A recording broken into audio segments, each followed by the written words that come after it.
श्री कृष्ण की शिक्षाओं के अनुसार प्रार्थना सिर्फ बाहरी प्रक्रिया नहीं है, बल्कि यह आत्मा का गहरा शुद्धिकरण है। जब हम सच्चे मन से प्रार्थना करते हैं तो वह हमारे भीतर की अशुद्धियों और नकारात्मकताओं को दूर करती है। यह प्रार्थना हमें अहंकार, ईर्ष्या, क्रोध और लोभ जैसी भावनाओं से मुक्त करके ईश्वर की ओर मार्गदर्शित करती है। गीता में श्री कृष्ण ने कहा है कि प्रार्थना एक ऐसा साधन है जो हमें आत्मा की गहराइयों से परमात्मा की ओर खींचता है। जब हम हृदय से प्रार्थना करते हैं तो हम अपनी आत्मा को शुद्ध करते हैं, जिससे हमें ईश्वर के समीप जाने का अवसर मिलता है। गीता में श्री कृष्ण कहते हैं, मां एकम शरणम व्रज, जिसका अर्थ है मुझे पूर्ण रूप से शरण में आओ। इसका मतलब यह है कि सच्ची प्रार्थना तब होती है जब हम अपने सभी संदेह, भय और चिंताओं को ईश्वर के चरणों में समर्पित कर देते हैं। समर्पण प्रार्थना का सबसे महत्वपूर्ण हिस्सा है। जब हम ईश्वर पर पूर्ण विश्वास के साथ अपने जीवन को समर्पित करते हैं, तब हम प्रार्थना के असली अर्थ को समझ पाते हैं। यह समर्पण हमें अहंकार और स्वार्थ से दूर करता है और हमें आस्था और विश्वास के मार्ग पर चलने के लिए प्रेरित करता है। श्री कृष्ण हमें सिखाते हैं कि प्रार्थना तभी सशक्त होती है जब वह निश्चल और निस्वार्थ होती है।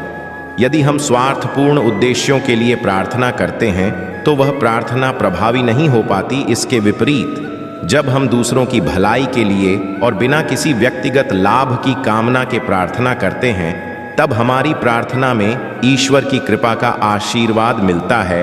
गीता में श्री कृष्ण ने कहा है कि सच्ची प्रार्थना वह है जिसमें हम अपनी इच्छाओं को छोड़कर केवल ईश्वर की इच्छा के अनुसार जीवन जीने का संकल्प लें। श्री कृष्ण की शिक्षाओं में प्रार्थना को केवल भावनात्मक प्रक्रिया नहीं माना गया है, बल्कि यह कर्म के साथ गहरे से जुड़ी है।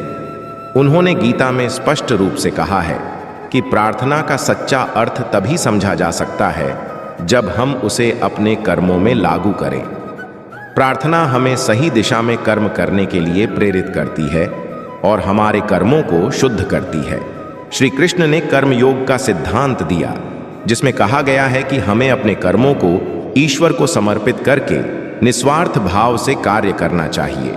सच्ची प्रार्थना वह है जो हमें प्रेरित करती है कि हम सही दिशा में अपने कर्मों को निभाएं और अपने जीवन को एक उच्च उद्देश्य के साथ जिएं। प्रार्थना का सबसे बड़ा रहस्य धैर्य और विश्वास में छिपा है। श्री कृष्ण कहते हैं कि कभी कभी हमें हमारी प्रार्थनाओं का उत्तर तुरंत नहीं मिलता, लेकिन इसका मतलब यह नहीं है कि ईश्वर हमारी प्रार्थनाओं को नहीं सुन रहे हैं। हमें धैर्य और विश्वास रखना चाहिए कि जो कुछ भी हो रहा है वह हमारी भलाई के लिए हो रहा है। श्री कृष्ण ने यह भी सिखाया कि हमें अपनी प्रार्थनाओं में निरंतरता बनाए रखनी चाहिए और कभी हार नहीं माननी चाहिए, क्योंकि सच्चा विश्वास वही है जो समय और परिस्थितियों से ऊपर होता है। श्री कृष्ण की दृष्टि में प्रार्थना आत्मा का आत्मचिंतन और आत्म अनुशासन है।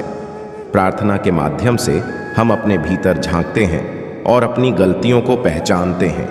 यह हमें आत्मविकास के पथ पर चलने के लिए प्रेरित करती है। जब हम अपनी गलतियों को स्वीकार करते हैं और उन्हें सुधारने का प्रयास करते हैं, तब हमारी प्रार्थना का असली उद्देश्य पूर्ण होता है। श्री कृष्ण ने गीता में कहा है कि प्रार्थना केवल ईश्वर से कुछ मांगने का साधन नहीं है, बल्कि यह आत्मा के शुद्धिकरण और आत्म अनुशासन का मार्ग है। श्री कृष्ण की शिक्षाएं हमें यह बताती हैं कि प्रार्थना एक गहरी आध्यात्मिक प्रक्रिया है जो हमें ईश्वर के साथ हमारे संबंध को मजबूत करने में मदद करती है। यह सिर्फ शब्दों का आदान प्रदान नहीं है, बल्कि आत्मा और परमात्मा के बीच का एक शुद्ध संवाद है। सच्ची प्रार्थना वह है जो हमें भीतर से शुद्ध करे, हमें समर्पण सिखाए और हमें अपने कर्मों के माध्यम से ईश्वर की सेवा में लगाए। प्रार्थना का यह रहस्य हमें सिखाता है कि विश्वास, धैर्य और निस्वार्थता के साथ जीवन को जीने का सच्चा मार्ग क्या है। इस रहस्य को जानने के बाद हम अपने जीवन में प्रार्थना के महत्व को समझ सकते हैं और इसे अपनी आध्यात्मिक उन्नति का साधन बना सकते हैं।